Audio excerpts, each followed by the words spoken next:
नमस्कार साथियों, तो कैसे आप लोग? आशा करते हैं आप लोग बिल्कुल सही होंगे। तो इस वीडियो में बिहार पुलिस परीक्षा 2024 का बहुत ही महत्वपूर्ण प्रश्न को इस वीडियो में कवर किए हैं, जिसमें हिस्ट्री पॉलिटी का प्रश्न होने वाला है साथियों। और यह प्रश्न जो है क्लास 10th और क्लास 9th पर जो है यह आधारित है साथियों। तो आप लोग इस वीडियो में लास्ट तक बने रहें, जिससे आप बिहार पुलिस परीक्षा 2024 की एग्जाम की तैयारी है बहुत बेहतर तरीके से कर पाइएगा। तो चलिए बिना देर के हुए वीडियो को हम लोग स्टार्ट करते हैं साथियों। तो यहाँ पे फर्स्ट नंबर प्रश्न में कह रहा है, भारत के संविधान में व्यापार की स्वतंत्रता की अवधारणा जो है वह किस देश के संविधान से लिया गया है? तो व्यापार की स्वतंत्रता की अवधारणा जो है किस देश के संविधान से लिया गया है साथियों? तो इस प्रश्न का बिल्कुल राइट आंसर हो जाएगा ऑप्शन नंबर जो कि डी हो जाएगा साथियों। ऑस्ट्रेलिया के संविधान से जो है भारत के संविधान में व्यापार की स्वतंत्रता की अवधारणा को लिया गया है साथियों। ठीक है, ऑस्ट्रेलिया के संविधान में एक और चीज लिया गया है भारत के संविधान में, तो वह कौन सा चीज है? तो समवर्ती सूची। समवर्ती सूची जो है वह ऑस्ट्रेलिया के संविधान से ही लिया गया है साथियों। ठीक है, यहाँ पे देखिए अमेरिका दिया हुआ है, तो अमेरिका के संविधान से क्या लिया गया है? तो मौलिक अधिकार। मौलिक अधिकार जो है वह अमेरिका के संविधान से लिया गया है साथियों। ठीक है, तो चलिए हम लोग यहाँ पे दूसरा नंबर प्रश्न पर ध्यान देंगे। तो स्वतंत्रता के बाद सरदार वल्लभ भाई पटेल के पास कैबिनेट जो है वह कौन सा विभाग था? तो सरदार वल्लभ भाई पटेल के पास जो है वह कौन सा कैबिनेट का विभाग था? तो इस प्रश्न का राइट आंसर हो जाएगा जो कि ऑप्शन नंबर बी हो जाएगा साथियों, जो कि सरदार वल्लभ भाई पटेल के पास जो है सूचना एवं प्रसारण मंत्रालय था प्यारे। तो चलिए हम लोग यहाँ पे तीसरा नंबर प्रश्न पर देखते हैं प्यारे साथियों। ब्रिटिश संसद के सदस्य के रूप में पहला भारतीय किसे चुना गया था? तो ब्रिटिश संसद के सदस्य के रूप में जो है पहला भारतीय के रूप में किसे चुना गया था?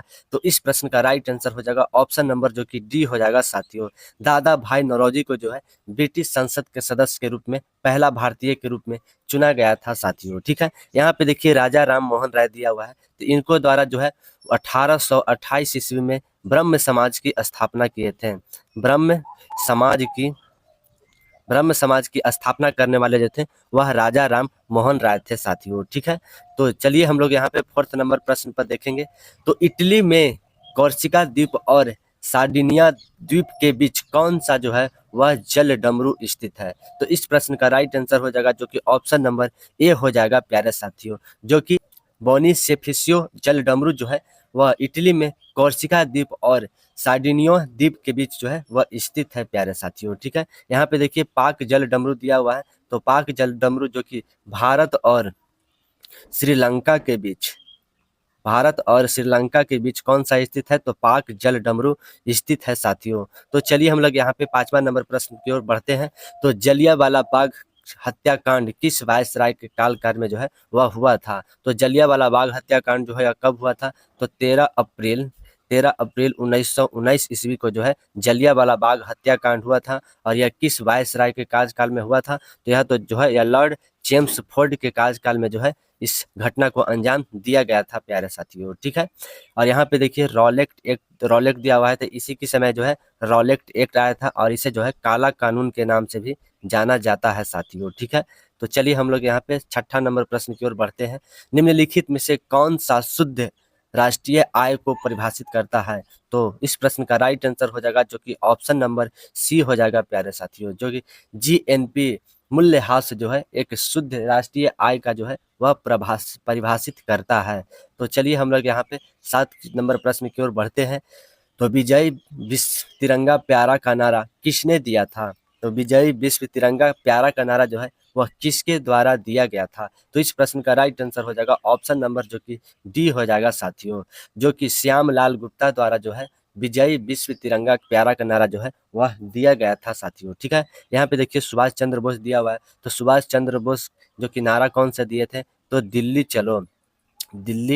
चलो का जो नारा है वह सुभाष चंद्र बोस के द्वारा दिया गया था साथियों। ठीक है, तो चलिए हम लोग यहाँ पे 8 नंबर प्रश्न की ओर बढ़ते हैं। निम्नलिखित में से किस खिलाड़ी को खेल और खेलों में आजीवन उपलब्धि के लिए ध्यानचंद पुरस्कार 2023 से सम्मानित जो है वह नहीं किया गया है?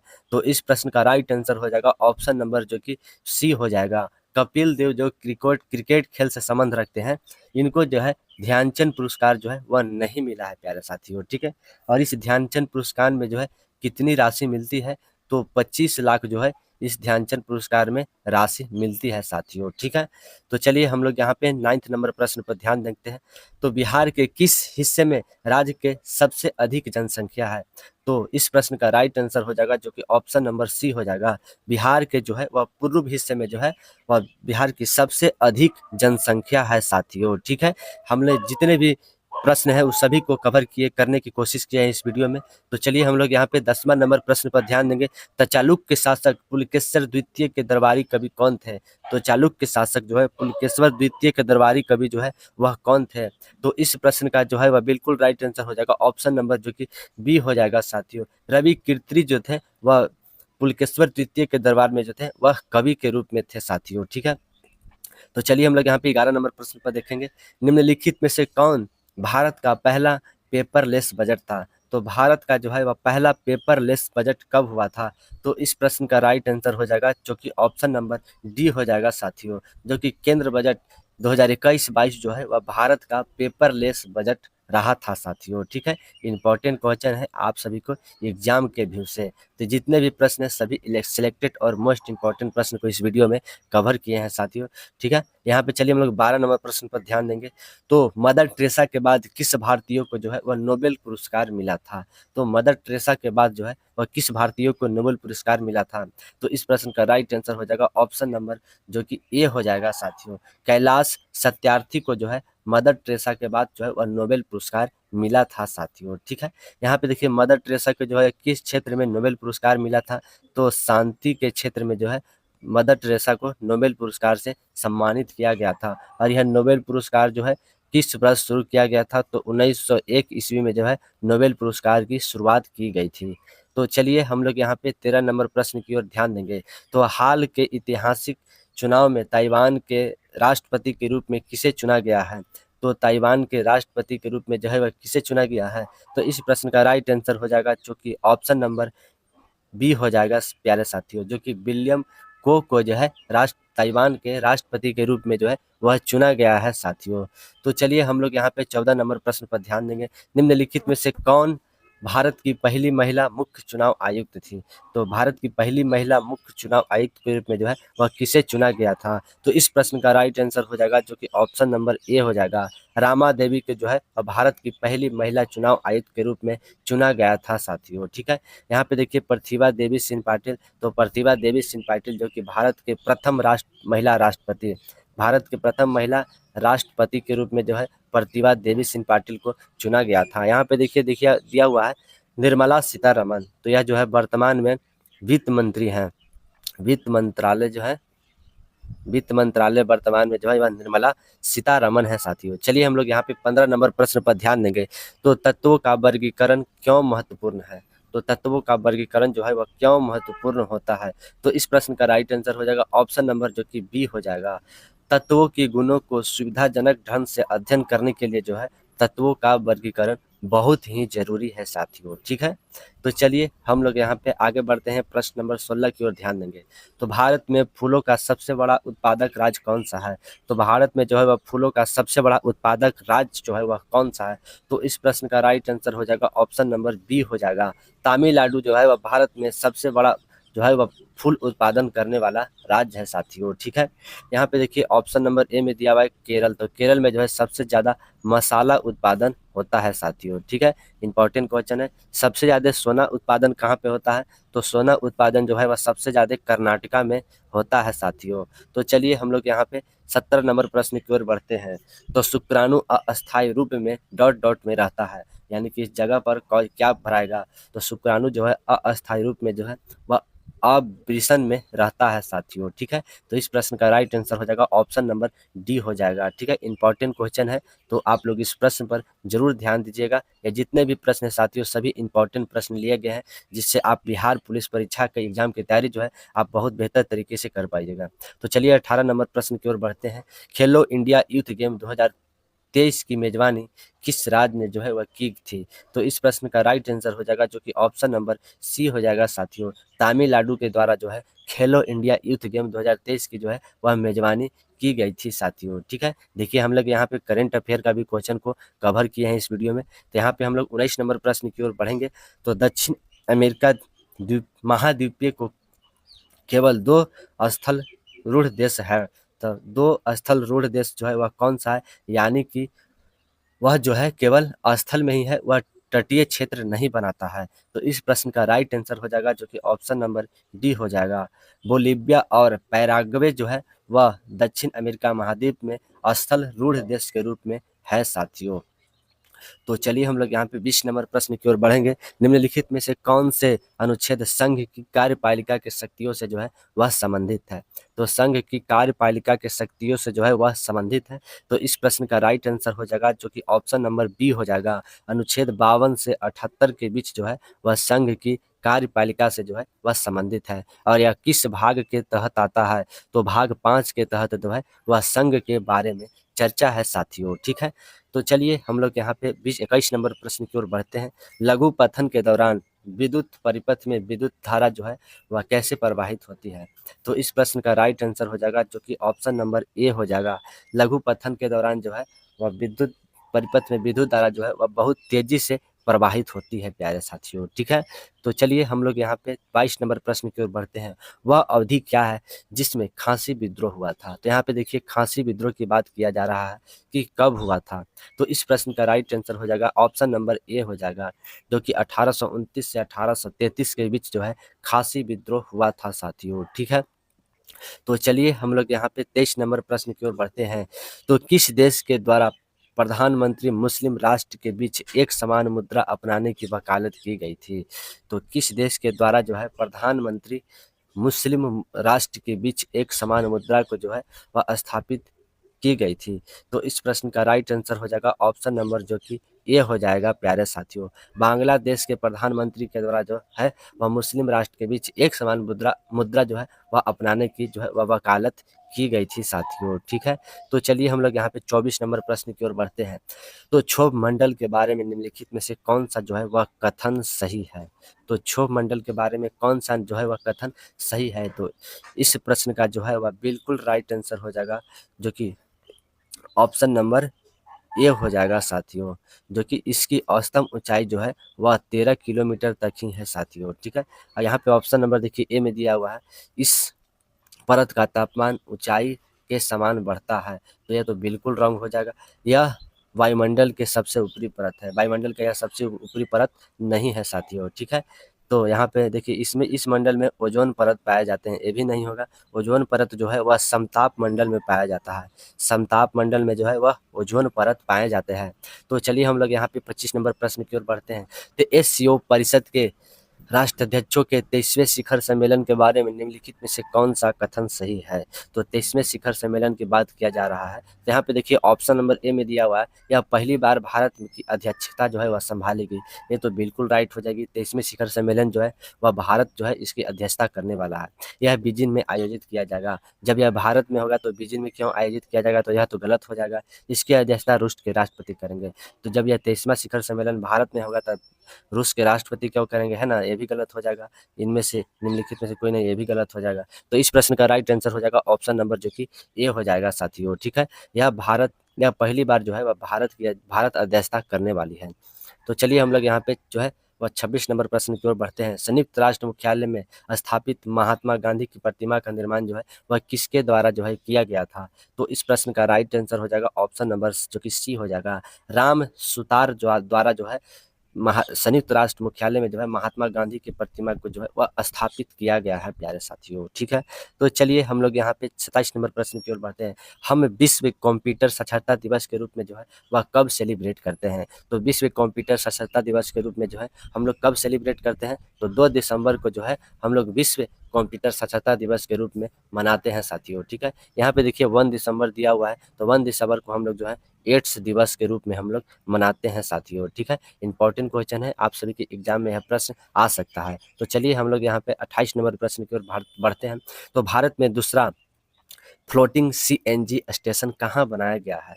तो भारत में जो है दूसरा फ्लोटिंग सीएनजी स्टेशन के रूप में जो है वह कहाँ स्थापित किया गया है।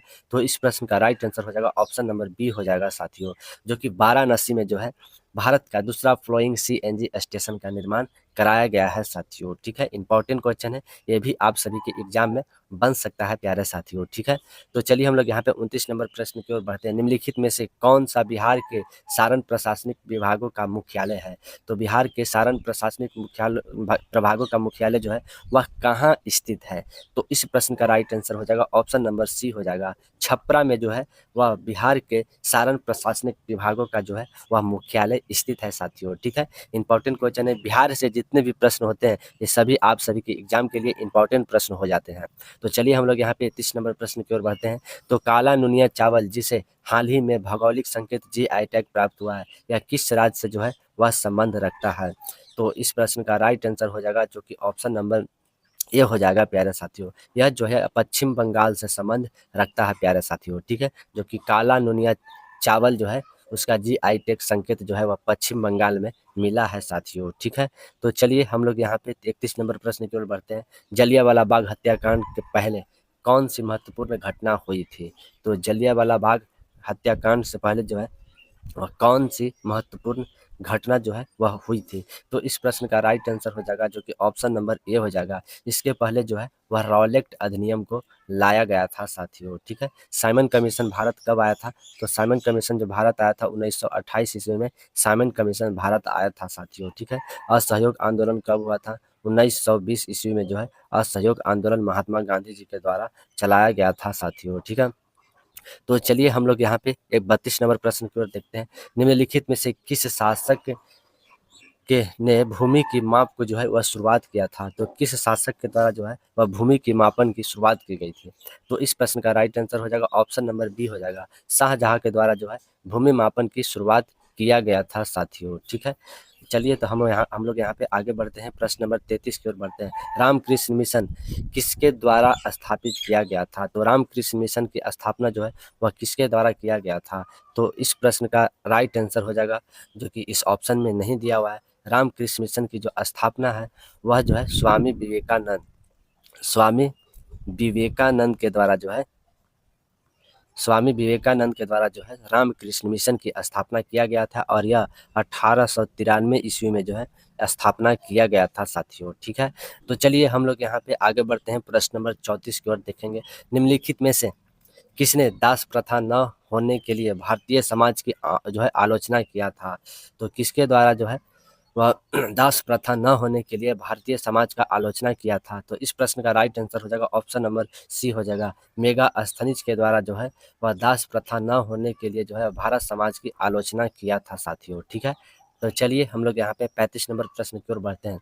निम्नलिखित में से कौन गंगा की सहायक नदी है?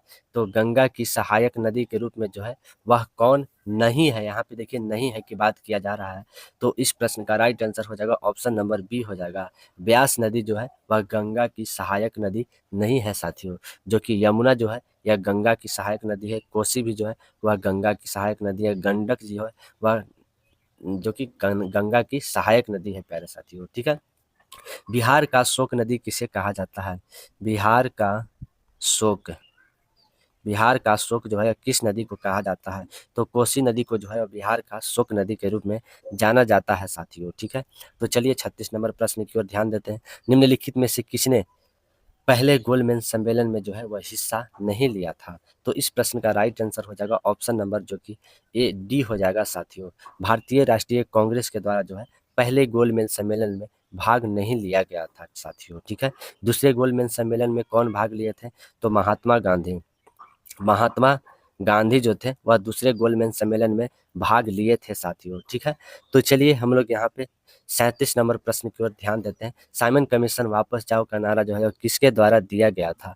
तो साइमन कमीशन वापस जाओ का जो नारा है वह किसके द्वारा दिया गया था? तो इस प्रश्न का राइट आंसर हो जाएगा ऑप्शन नंबर डी हो जाएगा, यूसुफ मेहर अली द्वारा जो है वह साइमन कमीशन वापस जाओ का जो है वह नारा दिया गया था साथियों। ठीक है, साइमन कमीशन जो है वह भारत 1928 ईस्वी में आया था और उसके बाद जो है वह साइमन कमीशन वापस जाओ का नारा लगने लगा था और इसी के तहत जो है लाला लाजपत राय को जो है इस साइमन कमीशन के समय जो है लाठी से मार मार कर उनकी जो है मृत्यु कर दिया गया था साथियों। ठीक है, तो चलिए हम लोग यहाँ पे आगे बढ़ते हैं, प्रश्न नंबर 38 की ओर बढ़ते हैं। बाबर ने भारत में मुस्लिम शासक किस वर्ष स्थापित किए थे? तो बाबर के द्वारा जो है भारत में जो है मुस्लिम शासन की स्थापना कब किया गया था? तो 1526 में जो है बाबर ने भारत में मुस्लिम शासन की अपना स्थापना कर लिया था साथियों, ठीक है। और 1526 में जो है पानीपत की प्रथम युद्ध, पानीपत पानीपत की प्रथम युद्ध जो है 1526 में ही बाबर के द्वारा जो है वह लड़ी जाती है साथियों, ठीक है। तो चलिए हम लोग यहाँ पे 39 नंबर प्रश्न पर ध्यान देते हैं। तो 2011 की जनगणना के अनुसार दूसरे स्थान पर सबसे कम जनसंख्या वाला राज्य जो है वह कौन सा है? यहाँ पे देखिए दूसरे स्थान पर बात किया जा रहा है कि सबसे कम जनसंख्या वाला जो है वह राज्य कौन सा है। तो इस प्रश्न का राइट आंसर हो जाएगा ऑप्शन नंबर ए हो जाएगा प्यारे साथियों। मिजोरम जो है वह दूसरे स्थान पर सबसे कम जनसंख्या वाला राज्य है। तो प्रथम स्थान पर कौन है? तो सिक्किम राज्य जो है वह प्रथम स्थान पर है साथियों, ठीक है। तो चलिए हम लोग यहाँ पे 40 नंबर प्रश्न पर ध्यान देंगे। तो स्कंदगुप्त के जुनाड़ शिलालेख जानकारी प्रदान करती है। तो इस प्रश्न का राइट आंसर हो जाएगा ऑप्शन नंबर जो कि बी हो जाएगा। स्कंदगुप्त के जुनाड़ शिलालेख में जो है सौराष्ट्र के बारे में चर्चा है प्यारे साथियों, ठीक है। तो चलिए 41 नंबर प्रश्न पर बढ़ते हैं। निम्नलिखित में से किस भारतीय राज्य में सबसे बड़ी तटीय रेखा है? तो किस भारतीय राज्य में जो है वह सबसे बड़ी तटीय रेखा है साथियों? तो इस प्रश्न का राइट आंसर हो जाएगा ऑप्शन नंबर ए हो जाएगा। गुजरात का जो है वह सबसे ज़्यादा तटीय रेखा है साथियों, ठीक है। तो चलिए हम लोग यहाँ पे आगे बढ़ते हैं, प्रश्न नंबर 42 की ओर ध्यान देंगे। तो हड़प्पा के लोगों की धार्मिक प्रथाओं के बीच में निम्नलिखित में से कौन सा कथन सही है? तो हड़प्पा लोगों के जो है धार्मिक प्रथाओं के विषय में निम्नलिखित में से कौन सा कथन जो है वह सही है? तो यहाँ पे ऑप्शन नंबर ए में दिया हुआ है पशु देवताओं की पूजा करते थे। ये तो रॉन्ग हो जाएगा क्योंकि यह पशुपतिनाथ की जो है वह पूजा करते थे, पशु देवताओं की नहीं। यहाँ पर जो है वह कोई मंदिर नहीं था, ये बिल्कुल सही हो जाएगा। यहाँ पर जो है वह एक भी मंदिर नहीं था। ऑप्शन नंबर सी में दिया हुआ है वे मंदिर में पूजा करते थे, ये तो गलत हो जाएगा। मंदिर था ही नहीं तो मंदिर में पूजा कहाँ पे करेंगे। यहाँ पे ऑप्शन नंबर डी में दिया हुआ, इसके पास पुजारियों का एक वर्ग था, ये भी गलत हो जाएगा। जब मंदिर था ही नहीं तो वहाँ पे पुजारी क्यों रहेगा। तो इस प्रश्न का राइट आंसर हो जाएगा ऑप्शन नंबर बी हो जाएगा साथियों। यहाँ पर जो है वह कोई मंदिर नहीं था साथियों, ठीक है। तो चलिए हम लोग यहाँ पे 43 नंबर प्रश्न पर बढ़ेंगे। तो गोलकुंडा राजवंश की स्थापना जो है वह किया था। तो गोलकुंडा राजवंश की स्थापना किसके द्वारा किया गया था? तो इस प्रश्न का राइट आंसर हो जाएगा ऑप्शन नंबर बी हो जाएगा। कुली कुतुब शाह के द्वारा जो है गोलकुंडा राजवंश की स्थापना किया गया था प्यारे साथियों, ठीक है। इंपॉर्टेंट क्वेश्चन है आप सभी के लिए परीक्षा के व्यू से साथियों। तो चलिए हम लोग यहाँ पे 44 नंबर प्रश्न पर की ओर बढ़ते हैं। तो 1975 के राष्ट्रीय आपात के दौरान भारत के जो है वह राष्ट्रपति कौन थे? तो इस प्रश्न का राइट आंसर हो जाएगा ऑप्शन नंबर जो कि ए हो जाएगा साथियों, जो कि फखरुद्दीन अली अहमद जो है 1875 में जो है वह राष्ट्रपति के समय, राष्ट्रीय आपातकाल के समय जो है वह राष्ट्रपति के रूप में थे साथियों, ठीक है। तो चलिए हम लोग यहाँ पे 45 नंबर प्रश्न की ओर बढ़ते हैं। तो भारत के अधिकार समानता के अधिकार के अंतर्गत कितने अनुच्छेद जो है वह आते हैं? तो समानता के अधिकार के अंतर्गत जो है वह कितने अनुच्छेद आते हैं? तो समानता के अधिकार जो है वह 14 से 18 अनुच्छेद के बीच जो है वह आता है। यह इसके बीच जो है वह 5 अधिकार आते हैं साथियों, ठीक है। तो चलिए हम लोग यहाँ पे आगे बढ़ते हैं, प्रश्न नंबर 46 की ओर ध्यान देंगे। तो दिल्ली सल्तनत के समय में शासन पूर्वाधिकार के निम्नलिखित में से कौन सा जो है वह संयोजन सही है? तो इस प्रश्न का राइट आंसर हो जाएगा ऑप्शन नंबर जो कि ए हो जाएगा, जो कि अलाउद्दीन खिलजी के बाद जो है वह जलालुद्दीन खिलजी आया था साथियों, ठीक है। तो चलिए हम लोग यहाँ पे 47 नंबर प्रश्न की ओर बढ़ते हैं। निम्नलिखित में से कौन सी फसल भारत के दक्षिण राज्यों में पूरी वर्षा जो है उगाई जाती है? तो पूरे वर्ष जो है वह उगाई जाने वाला दक्षिण राज्य में है वह कौन सा जो है? तो इस प्रश्न का राइट आंसर हो जाएगा ऑप्शन नंबर जो कि डी हो जाएगा। चावल जो है वह दक्षिण भारत में पूरी वर्ष उगाई जाती है साथियों, ठीक है। तो चलिए 48 नंबर प्रश्न पर हम लोग ध्यान देते हैं। तो चीन का मुद्रा का जो है वह क्या नाम है? तो चीन का मुद्रा जो है इसे हम लोग युआन के नाम से जो है जानते हैं साथियों, ठीक है। तो चलिए हम लोग यहाँ पे जो है 49 नंबर प्रश्न पर ध्यान देंगे। तो किस राज्य में हॉर्नबिल फेस्टिवल को मनाया जाता है? तो हॉर्नबिल फेस्टिवल जो है वह नागालैंड में मनाया जाता है साथियों, ठीक है। इंपॉर्टेंट क्वेश्चन है आप सभी के एग्जाम के व्यू से। तो चलिए 50 नंबर प्रश्न पर ध्यान देंगे। निम्नलिखित में से किस देश का संसद का नाम जो है वह मजलिस है? तो ईरान का संसद का नाम जो है वह मजलिस है साथियों, ठीक है। इंपॉर्टेंट क्वेश्चन है। नेपाल का संसद का नाम क्या है? तो राष्ट्रीय पंचायत जो है वह, जो कि नेपाल के संसद का नाम है प्यारे साथियों, ठीक है। जापान का संसद का क्या नाम है? तो डायट जो है वह जापान का संसद का नाम है साथियों, ठीक है। तो मेरे प्यारे साथियों, आप लोग को यह वीडियो कैसा लगा? तो मेरे प्यारे साथियों, आप लोग को यह वीडियो कैसा लगा? अगर पसंद आया तो आप लोग कमेंट सेक्शन में जाकर कमेंट कर ज़रूर बताएं। अगर आप सभी को वीडियो पसंद आया तो लाइक शेयर करना तो बिल्कुल मत भूलें। अगर आप लोग चैनल पर नए हैं तो आप लोग चैनल को ज़रूर सब्सक्राइब कर लें साथियों। तो जय हिंद, नमस्कार।